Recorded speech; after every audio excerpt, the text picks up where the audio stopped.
कृपया अपना उद्बोधन प्रदान करें।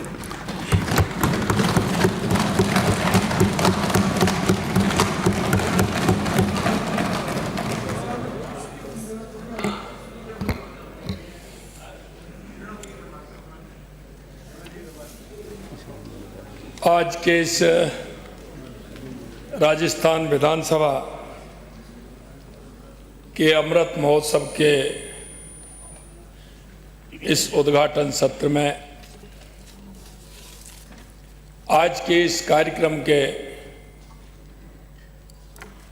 मुख्य अतिथि राजस्थान के लाल, जिन्होंने इस सदन में भी और देश की सबसे बड़ी पंचायत में भी राजस्थान का मान और सम्मान के साथ हम सबका उस बड़ी पंचायत में पूर्ण रूप से राजस्थान का सम्मान बढ़ा रहे हैं। ऐसे हमारे लोकसभा के अध्यक्ष सम्माननीय ओम बिरला जी, हमारी विधानसभा के बहुत ही हमेशा परंपरा, अपनी संस्कृति, विधानसभा के प्रति अपने दायित्व को पूर्ण रूप से सक्रियता के साथ निभाने वाले हमारे विधानसभा के अध्यक्ष सम्माननीय वासुदेव देवनानी जी,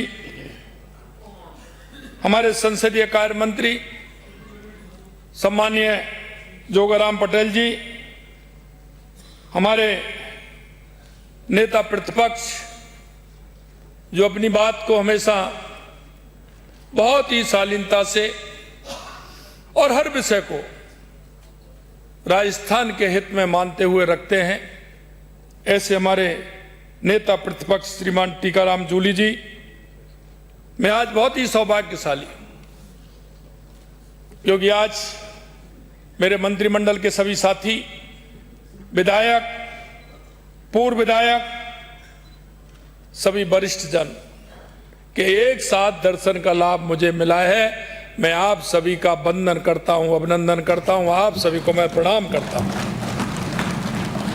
माननीय अध्यक्ष जी, ये आपने सौभाग्य दिया है कि एक साथ उन सभी लोगों के दर्शन का लाभ आपने दिया है जिनको हमने, या पुरानी विधानसभा हो या नई विधानसभा हो, उनमें अपने तर्क से उन्होंने राजस्थान के उन सभी विषयों को रखते हुए इस राजस्थान की प्रगति में अपना योगदान दिया है। उन सभी का मैं स्वागत करता हूं, अभिनंदन करता हूं। मैं देख रहा हूं कि जब से राजस्थान विधानसभा का गठन हुआ है, उस समय भी वो युवा के नाते जाने जाते होंगे, और आज भी मैं देख रहा हूं जिस तरह से विधानसभा के अंदर आपकी उपस्थिति रही है, मैं भी आज आपको वो युवा की दृष्टि से देख रहा हूं, चाहे वो हमारे पंडित रामकिशन जी हों, घनश्याम तिवारी जी हों, चाहे हमारे देवी सिंह भाटी जी हों, राजेंद्र राठौड़ जी हों, तारा भंडारी जी हों, हमारे राजेंद्र जी हों, शेखावत साहब हों, चाहे सीपी जोशी जी हों, चाहे मोरदिया जी हों, ये सभी वरिष्ठ जन वो हैं। बाकी और सभी जिन्होंने इस विधानसभा के अंदर राजस्थान की प्रगति में योगदान दिया है। मित्रों, क्योंकि हमें यह नहीं भूलना चाहिए कि उस समय की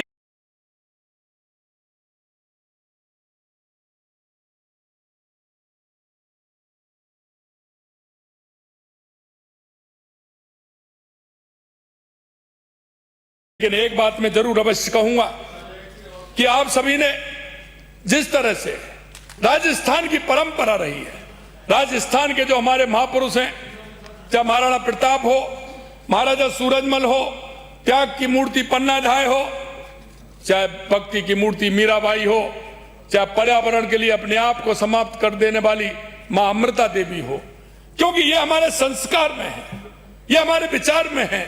और इस विचार और संस्कार के माध्यम से आपने संसदीय परंपराओं का पालन करते हुए हमारे इस राजस्थान को गति देने का काम किया।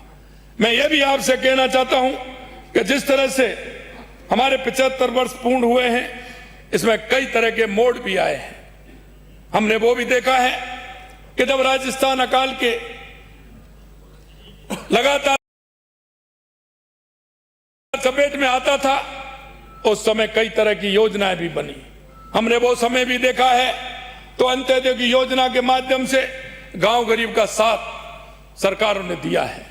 हमने वो समय भी देखा है कि गांव की सड़क, बिजली, पानी की व्यवस्थाएं राजस्थान के अंदर दूरी होने के कारण आपके उन जनप्रतिनिधि के नाते विधानसभा में रखे हुए विषयों के कारण बजट आवंटित हुए और हम राजस्थान को हमने आगे बढ़ाया।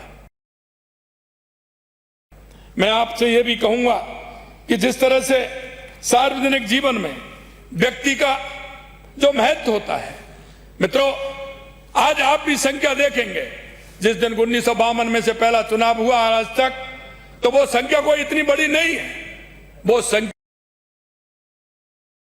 उन जनप्रतिनिधियों की इतनी है कि उनके जीवन में उन्होंने उस सभी लोगों ने राजस्थान के लिए काम किया है।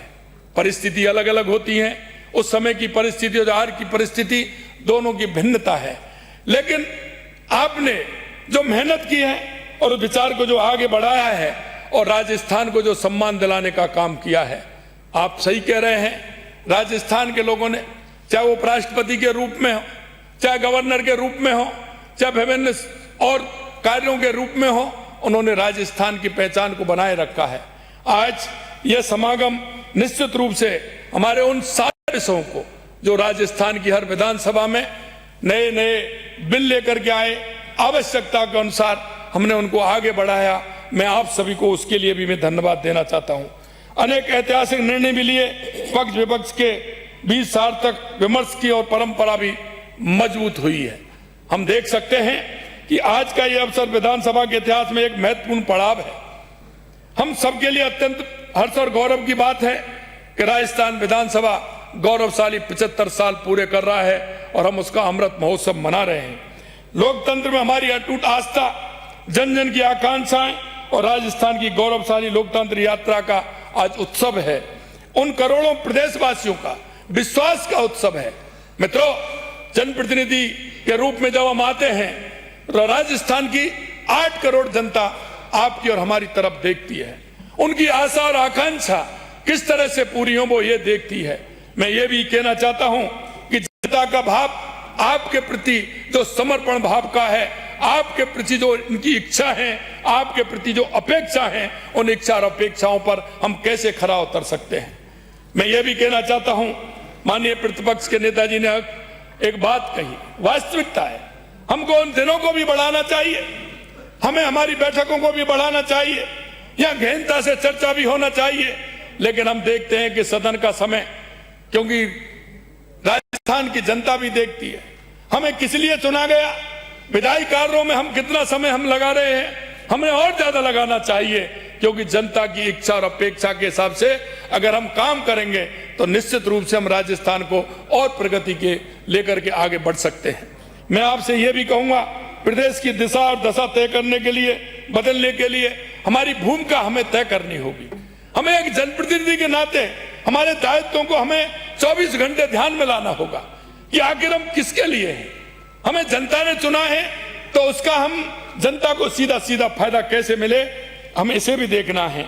मैं कह सकता हूं 1952 में जो राजस्थान विधानसभा के 160 सदस्यों से अपनी यात्रा प्रारंभ की थी, तो उनके मन में कई तरह के विचार होंगे। उनके मन में उस समय देखिए जब पहली बार 1952 में चुने गए जनप्रतिनिधि, उनके मन में किस तरह की चुनौतियां होंगी, और उन चुनौतियों को उन्होंने स्वीकार करते हुए उन्होंने आगे बढ़ाने का काम किया। आज भी हम कहना चाहते हैं, चुनौतियों में परिवर्तन हो सकता है, लेकिन चुनौती हमेशा रहती है। हमें काम की अपेक्षा हमेशा रहती है। हमें आगे कैसे करना चाहिए, इसको पक्ष और विपक्ष दोनों को बैठ करके इसमें बात करनी चाहिए। कई विषय ऐसे आते हैं जिसमें हमारे मतभेद हो सकते हैं, लेकिन जनता के हित में हमें एक साथ रह करके उन विषयों को ध्यान देते हुए आगे बढ़ाना चाहिए। हमें कई विषय को इस तरह से भी देखना चाहिए कि संवैधानिक परंपरा, सुशासन, जन कल्याण, सामाजिक परिवर्तन, विकास की गति, ये प्रमुख हैं। हमें समय समय पर जो भी हमारे सामने विचार आते हैं, उन विचारों को स्पष्टता के साथ हमें पूरा करना चाहिए। सवाई मानसिंह टाउन हॉल से प्रारंभ हुई यात्रा आज आधुनिक विधानसभा तक पहुंची है, लेकिन एक बात नहीं बदली। जन सेवा का संकल्प वो जब था तो आज भी है। लोकतंत्र के प्रति हमारी प्रतिबद्धता आज भी है। पिछले दशकों में सरकारें बदली, विचारधाराएं बदली, प्राथमिकताएं बदली, लेकिन राजस्थान की उन्नति, लोकतंत्र की मजबूती, जनहित को सर्वोपरि रखने के संकल्प कभी नहीं बदला और वो संकल्प आज भी हैं और आगे भी रहेंगे। इसलिए मैं एक और कहना चाहता हूं आपसे मित्रों, कोई ना कोई आने वाली पीढ़ी सीखती है। आज इस सदन के अंदर ऐसे भी लोग होंगे जिनसे हमें सीखा है, वो भी मौजूद होंगे। आगे इनसे सीखने वाली पीढ़ी है, वो भी आएगी। हम हमारे तर्क से, हमारे विचार से, हमारे स्वभाव से, हमारे व्यवहार से राजस्थान की प्रगति के लिए हमें कोई ऐसे विषय छोड़ने चाहिए जो आने वाली पीढ़ी उनको हमेशा याद करे।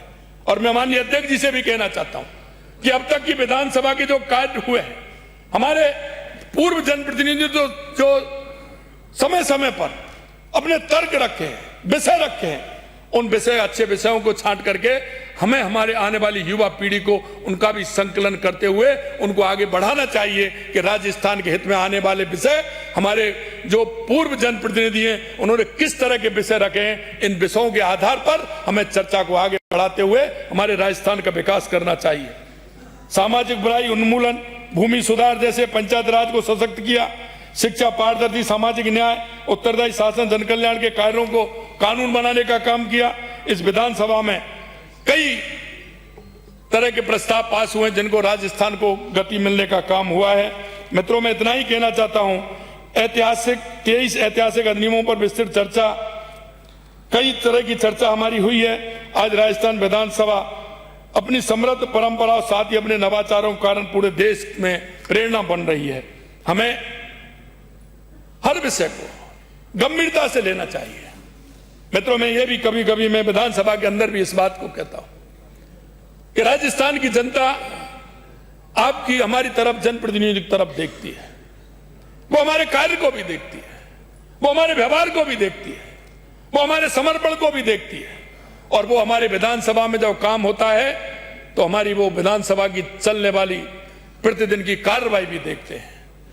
हमें उस जनता को जिस विश्वास के साथ हम आते हैं, उन विश्वासों पर खरा उतरने के लिए हमें क्या करना चाहिए, यह मन का भी चिंतन है, दल का भी चिंतन है।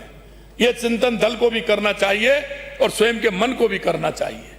ये वो बात होती है कि जब हम जिस रूप में आते हैं उस रूप को पहचान करके हम राजस्थान की जनता को उससे कैसे हम ठीक प्रकार से कर सकते हैं। माननीय अध्यक्ष जी, आपने अपनी समृद्ध परंपराओं के साथ ही अपने नवाचारों के कारण पूरे देश के लिए एक प्रेरणा बन रही है। वंदे मातरम दीर्घा आपने खोली है, संविधान गैलरी, युवा संसद, महिला संसद, पेपरलेस विधानसभा की दिशा में उठाए कदम इस बात के प्रमाण है कि लोकतंत्र अपनी जड़ों से जुड़ते हुए स्वयं को निरंतर आधुनिक बनाता है। मुझे प्रसन्नता है कि अमृत महोत्सव एक दिन का आयोजन नहीं है, बल्कि पूरे वर्ष चलने वाला लोकतांत्रिक महोत्सव है। संसदीय एवं संविधान विशेषज्ञों के विचार, लोकतंत्र की चुनौतियों पर विमर्श, विधानसभा के डिजिटल रूपांतरण पर चर्चा, नई पीढ़ी को संसदीय परंपराओं से जोड़ने के अनेक कार्यक्रम आयोजित किए जाएंगे। इस अवसर पर 1 से 16वीं विधानसभा तक के पूर्व एवं वर्तमान सदस्यों का सम्मेलन लोकतंत्र की उस निरंतरता का प्रतीक बनेगा जिसमें अनुभव, ऊर्जा, परंपरा, नवाचार का समागम होगा। इतिहास और भविष्य एक साथ दिखाई देंगे, ये आवश्यकता भी है। आज के परिवेश में आवश्यक है कि हमारा इतिहास भी दिखे और हमारा भविष्य भी दिखे। यह भी अत्यंत प्रसन्नता का विषय है कि इस समारोह में पूर्व विधानसभा अध्यक्षों, पूर्व उपाध्यक्षों, वरिष्ठतम एवं लंबे समय तक जनता की सेवा करने वाले विधायकों का सम्मान किया जाएगा। यह सम्मान इस महान व्यक्तियों के साथ ही लोकतांत्रिक मूल्यों का, संसदीय मर्यादाओं का, जनसेवा की उस परंपरा का सम्मान है जिसने राजस्थान को नई ऊंचाइयों तक पहुंचाने का काम किया है। लोकतंत्र तब मजबूत होता है जब संवाद जीवित रहता है तब असहमति भी मर्यादा के साथ व्यक्त होती है, जब सत्ता और विपक्ष दोनों जनहित की सर्वोपरि मानते हैं और तब सदन की गरिमा हर परिस्थिति में कायम रहती है। आज आप देख रहे हैं, मैं कहना चाहता हूं कि हमारा ध्येय एक ही होता है, सबका साथ, सबका विकास, सबका विश्वास, सबका प्रयास। ये आपको कहने में लगेगा, लेकिन हर व्यक्ति की भाव है और ये भाव निकल करके आना चाहिए। आप देख रहे हैं देश के यशस्वी प्रधानमंत्री नरेंद्र मोदी जी के नेतृत्व में विकसित भारत की हम जो विचार है, संकल्प है, वो अमृत काल की यात्रा का अग्रसर है। हम विकसित राजस्थान को लेकर के चल रहे हैं।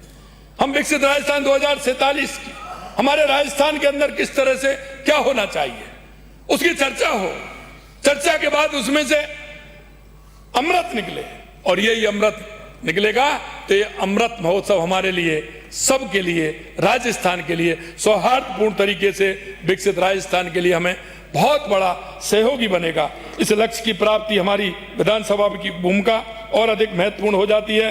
मजबूत लोकतंत्र संस्थाएं, प्रभावी विधायी विमर्श, जवाबदेही शासन और जनहित सर्वोपरि रखने की संस्कृति विकसित राजस्थान की सबसे मजबूत नींव बनेगी। मेरा विश्वास है कि राजस्थान विधानसभा ये अमृत महोत्सव केवल अतीत का उत्सव नहीं है, ये भविष्य का पथ प्रदर्शक बनेगा। ये लोकतंत्र में जन विश्वास और मजबूत करेगा। ये हमारी विधायी परंपराओं को नई पीढ़ी तक पहुंचाएगा। लोकतंत्र की सबसे बड़ी शक्ति जनता का विश्वास होता है और वो विश्वास हम सब जनप्रतिनिधियों को हासिल करना है। राजस्थान विधानसभा के 75 वर्ष पूर्ण होने पर सभी पूर्व वर्तमान जनप्रतिनिधियों का, विधानसभा परिवार तथा समस्त प्रदेशवासियों की तरफ से आप सभी का हार्दिक स्वागत, हार्दिक अभिनंदन। और माननीय मंच पर हमारे लोकसभा के अध्यक्ष ओम बिरला जी, माननीय हमारे विधानसभा के अध्यक्ष जी, हमारे नेता प्रतिपक्ष, संसदीय मंत्री और आप सभी का पुनः मैं बहुत बहुत अभिनंदन करता हूं, वंदन करता हूं। आप सभी को बहुत बहुत धन्यवाद। जय हिंद, जय भारत, जय राजस्थान। बहुत बहुत धन्यवाद माननीय मुख्यमंत्री महोदय। सही है कि ये अमृत महोत्सव हमारा भविष्य का पथ प्रदर्शन करेगा और हम राजस्थान वासियों के लिए ये अत्यंत गौरव का विषय है कि लोकसभा के गरिमामय अध्यक्ष पद पर राजस्थान से ही निर्वाचित जनप्रतिनिधि निरंतरता में दूसरी बार लोकसभा के अध्यक्ष पद को सुशोभित कर रहे हैं। लगातार दूसरी बार इस बेहतरीन पॉडकास्ट सेटअप्स, शानदार चैनल रीच, जबरदस्त सोशल मीडिया प्रेजेंस के साथ द फैक्ट इंडिया के जरिए बढ़ाइए अपना व्यापार। न्यूज वीडियोस में एलबेंट हो या फिर हर न्यूज की शुरुआत में हो आपके एड्स, फेसबुक पर आपके बिजनेस प्रमोशन वीडियोस और ग्राफिक्स हो या फिर इंस्टाग्राम पर कोलैबोरेशंस के साथ रील्स, सब कुछ मिलेगा आपको द फैक्ट इंडिया पर। तो आज ही डीएम करें इंस्टाग्राम पर, व्हाट्सएप के नंबरों पर मैसेज करें और अपने व्यापार को दें ऑर्गेनिक प्रमोशंस की ताकत, सिर्फ द फैक्ट इंडिया न्यूज के साथ।